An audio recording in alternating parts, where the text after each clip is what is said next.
सुप्रभात बच्चों, आज हम हिंदी व्याकरण का पाठ 1 भाषा और व्याकरण पढ़ेंगे। भाषा क्या है, इसे जानने के लिए हमें इन चित्रों को ध्यान से देखना होगा और इनके नीचे जो लिखा हुआ है हमें उन्हें ध्यान से पढ़ना होगा। देखिए क्या लिखा है यहाँ पे, बछड़ा रंभा कर अपनी माँ को बुला रहा है। क्या करके? रंभा कर। दो कुत्ते भौं भौं कर आपस में रोटी के लिए लड़ रहे हैं। क्या करके? भौं भौं करके। ठीक है। इसी प्रकार यहाँ पे भी और चित्र दिए गए हैं, उनमें भी बताया गया है, जैसे कौवे काव काव और मेंढक टर टर और मोर पंख फैलाकर पीहू पीहू की आवाज निकालता है।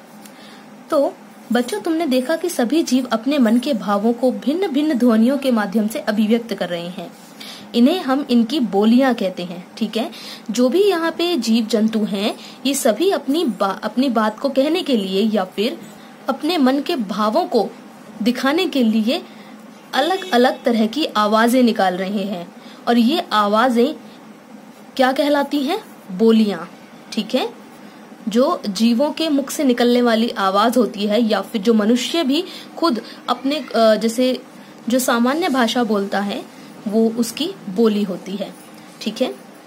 तो आपको बोलियां समझ में आ गया कि बोलियां हम किसे कहते हैं? वे आवाज जो मन के भावों को प्रकट करें। चलिए अब हम भाषा के बारे में जान लेते हैं। भाषा के बारे में जानने से पहले भी हमें इन चित्रों को देखना होगा और इनमें लिखी हुई बातों को पढ़ना होगा, तभी हम भाषा को अच्छे से समझ सकेंगे। जैसे पुलिस वाला संकेतों के माध्यम से वाहनों को रुकने एवं चलने के लिए कह रहा है। ठीक है। किसके द्वारा? संकेत के द्वारा। अध्यापिका बोलकर पढ़ा रही है और बच्चे सुनकर समझ रहे हैं। अध्यापिका कैसे? बोलकर। ठीक है। कैसे पढ़ा रही हैं? बोलकर पढ़ा रही हैं। पिताजी अखबार पढ़कर दुनिया की खबरें जान रहे हैं। तो पिताजी क्या करके अखबार में से क्या करके खबरें जान रहे हैं? पढ़कर। ठीक है। तो मनुष्य एक ऐसा प्राणी है जो अपने भावों को इशारों से समझा सकता है, बोलकर कह सकता है और पढ़कर समझ सकता है। ठीक है। बच्चे क्या सुनकर भी समझ रहे हैं, तो सुनकर भी समझा जा सकता है, पढ़कर भी समझा जा सकता है। अपने मन के भावों को हम बोल करके भी बता सकते हैं। ठीक है। और हम संकेतों के आधार पर भी बता सकते हैं अपने मन के भावों को। ठीक है। मनुष्य के द्वारा किए गए विचारों के आदान प्रदान को भाषा का नाम दिया जाता है। ठीक है। तो मनुष्य के द्वारा जो विचारों के आदान प्रदान होता है, ठीक है, मन में जो भी विचार आया, अब उसको हम जब दूसरे को दिखाते हैं, ठीक है, या समझाते हैं, तो किसके माध्यम से समझाते हैं? या तो हम कुछ बोल रहे होते हैं, ठीक है, या तो हम बोलते हैं, या हम अपनी बात को लिख देते हैं और सामने वाला व्यक्ति उसे पढ़ लेता है। ठीक है। या हम कोई संकेत कर देते हैं। जैसे मान लीजिए आपकी मम्मी ने आपसे पूछा क्या आप खाना खाओगे, तो आपने हाँ ना कह करके आपने सिर्फ अपना सर हिला दिया हाँ की स्थिति में, तो इसका मतलब हो गया हाँ, आपकी मम्मी समझ गई। तो यही होता है हमारे इशारों की भाषा, हमारे बोल करके या फिर पढ़ करके या फिर सुन करके। ठीक है।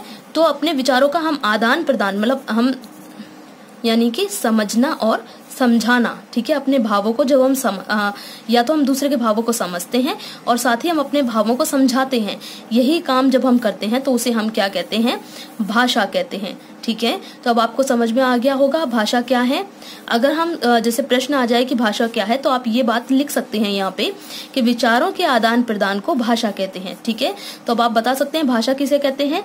विचारों के आदान प्रदान, यानी कि विचारों को समझने और समझाने को भाषा कहते हैं। ठीक है। अब हम बात कर लेते हैं भाषा के रूप के बारे में। ठीक है। अब रूप समझने के लिए भी हमें दोबारा चित्रों को देखना पड़ेगा, समझना होगा। जैसे नेताजी भाषण देकर अपनी बात कह रहे हैं। अब भाषण देने के लिए कोई व्यक्ति जो नेता है वहां पे मंच पे खड़े होकर ये कुछ बोल ही तो रहे हैं ना, इनके मुख से ध्वनि तो निकल ही रही है। ठीक है। दूरदर्शन पर समाचार वाचिका समाचार पढ़कर सुना रही है। अब जो समाचार वाचिका यानी जो समाचार पढ़ के सुना रही है जो महिला है, तो वो कहीं ना कहीं से पहले पढ़ रही है, उसके बाद ही वो बता रही है। ठीक है। अब यहाँ पे हम देखें कि महिला पत्र लिखकर अपने विचार बता रही है। अब अपनी महिला क्या कर रही है? अपने मन के विचारों को बताने के लिए क्या कर रही है? लिख रही है। अब बच्चे क्या कर रहे हैं? कक्षा में प्रश्नों के उत्तर कैसे बता रहे हैं? लिखकर बता रहे हैं। ठीक है। अधिकारी पत्र लिखकर आदेश दे रहा है। आदेश देने के लिए क्या कर रहा है? अपनी बात को, अपने विचारों को लिख रहा है।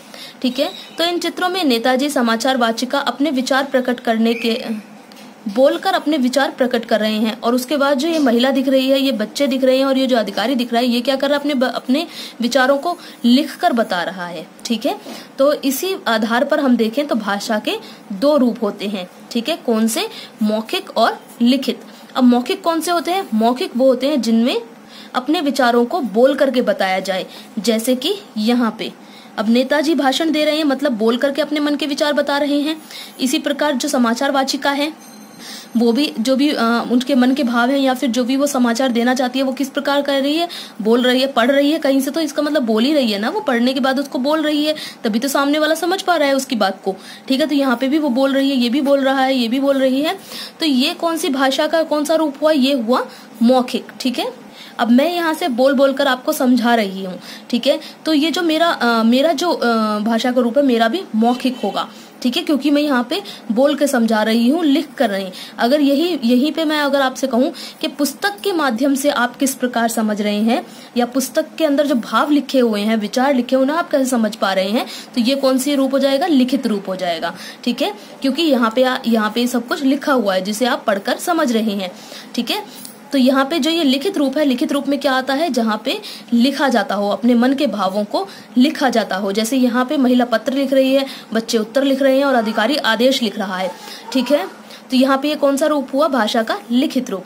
अब आपको पता चल गया होगा कि भाषा क्या है। ठीक है, तो भाषा क्या था, विचारों के आदान प्रदान को भाषा कहते हैं। और विचारों के आदान प्रदान के तरीके, कौन से तरीके को हम अपना रहे हैं, वो हमारा भाषा का रूप हो जाएगा। अगर हम बोल के समझा रहे हैं तो वो मौखिक, और अगर हम लिख के समझा रहे हैं तो वो लिखित। ठीक है, अब यहाँ पे देखो, जब हम बोलकर अपने विचारों को प्रकट करते हैं तो उसे मौखिक भाषा कहते हैं। लिखित भाषा, जब हम लिखकर अपने विचारों को दूसरों तक पहुंचाते हैं तो उसे लिखित भाषा कहते हैं। ठीक है बच्चों, अब हम बात करते हैं हिंदी तथा अन्य भाषाओं के बारे में। जैसे हिंदी हमारी भाषा है, उसी प्रकार और भी कई प्रकार की भाषाएं होती हैं। जैसे कि आप अपने खुद ही आप स्कूल में पढ़ रहे हैं इंग्लिश, जो कि एक भाषा है। ठीक है, इसी प्रकार जैसे हिंदी है उसी प्रकार इंग्लिश भी एक भाषा है। तो अपने जो हमारा ये पूरा विश्व है, पूरा जो संसार है, पूरी जो पृथ्वी है, इसके अंदर अलग अलग भाषाएं बोली जाती हैं। जैसे कि फ्रांसीसी है, जर्मन है, चीनी है। अब जो चीन के लोग हैं वो चीनी भाषा बोलते हैं, अंग्रेजी है। ठीक है, जैसे हम भारतवासी हैं, हम भारत में रहते तो हम कौन सी हिंदी भाषा बोलते हैं। इसी प्रकार अब जो हमारा भारत है, ठीक है, जो हमारा भारत है उसमें भी कई अलग अलग राज्य हैं। ठीक है, तो अपना जो ये भारत है इसमें भी कई अलग अलग राज्य बटे हुए हैं। ठीक है, तो इन सभी राज्यों के अंदर अलग अलग प्रकार की बोलियां बोली जाती हैं। ठीक है, जो भाषाएं होती हैं ये आपको बड़ी क्लासों में पता चलेगा, भाषाएं क्या हैं, बोलियां क्या हैं।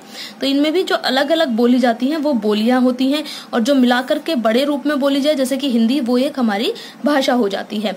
ठीक है, तो यहाँ पे राज्य है कौन कौन से, जैसे महाराष्ट्र है तो महाराष्ट्र में कौन सी, मराठी बोली जाती है। ठीक है, तो यहाँ कौन सी भाषा बोली जाती है, मराठी बोली जाती है। कर्नाटक में कौन सी, कन्नड़ बोली जाती है। पश्चिम बंगाल में बंगला बोली जाती है। बिहार में हिंदी भाषा बोली जाती है। गुजरात में गुजराती बोली जाती है। कश्मीर में कश्मीरी बोली जाती है। ठीक है, तो इस प्रकार ये होती हैं अलग अलग राज्यों की भाषाएं और अलग अलग देशों की भाषाएं यहाँ पे हैं। ठीक है, जैसे चीन में चीनी बोली जाती है, जापान में जापानीज बोली जाती है। ठीक है, या जापानी भाषा बोली जाती है, इस प्रकार। और जो हमारा देश भारत है, तो हमारे देश की जो राष्ट्र भाषा है वो कौन सी है, हिंदी। ठीक है, हर देश की अपनी एक प्रमुख भाषा होती है। ठीक है, तो हमारे देश की कौन सी भाषा है प्रमुख, राष्ट्र भाषा कौन सी, हमारी हिंदी। ठीक है बच्चों, आगे हम देख लेते हैं। अलग अलग भाषाओं को लिखने के तरीके भी अलग अलग होते हैं। ठीक है, अब जो भाषा होती है, देखिए बोल के मैं आपको बता रही हूँ। ठीक है, बोल के मैं आपको बता रही हूँ, ये भाषा का एक रूप है, कौन सा, मौखिक रूप है, क्योंकि मैं बोल के बता रही हूँ। पर लेकिन मेरे जो मैं बोल रही हूँ उसको हम लिखेंगे कैसे। ठीक है, तो लिखने के लिए कुछ शब्द तो चाहिए होते हैं ना, कुछ अक्षर तो चाहिए होते हैं। जैसे मान लीजिए मुझे लिखना है कि मेरे को खाना खाना है। ठीक है, मेरे को खाना शब्द लिखना है, तो मैं खाना कैसे लिखूंगी, ख, ये बनाऊंगी तो सही ना, ख तो बनाऊंगी ये।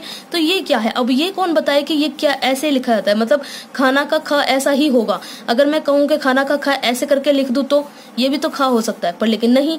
अब ये कौन बताएगा कि ये यही होगा। तो जो ये चीज बताता है, मतलब कि हम कैसा बोल रहे हैं, हमको कैसा लिखना है, तो ये चीज जो बताता है वो होती है लिपि। ठीक है, भाषा को लिखने का ढंग, ठीक है। हम अपने जो बोल रहे हैं, जो बोला जा रहा है, उसको लिखने का जो ढंग होता है उसे हम लिपि कहते हैं। जैसे अंग्रेजी कौन सी लिपि में होती है? रोमन में। अब जो अपनी हिंदी भाषा है जो अपनी, वो देवनागरी लिपि में लिखी जाती है। जो ये होते हैं ना हमारे ए आ ई क ख ग, ये सब क्या होते हैं? ये देवनागरी लिपि है, ठीक है, जिसके अंतर्गत हम अपनी हिंदी भाषा लिखते हैं। इसी प्रकार जब हम उर्दू भाषा लिखते हैं तो उसके लिए कौन सी लिपि का प्रयोग करते हैं? फारसी लिपि का, ठीक है। अब हम बता सकते हैं लिपि क्या होती है। लिपि के लिए कैसे कहते हैं कि भाषा को लिखने के लिए जिन चिन्हों का प्रयोग किया जाता है उन्हें लिपि कहते हैं, ठीक है।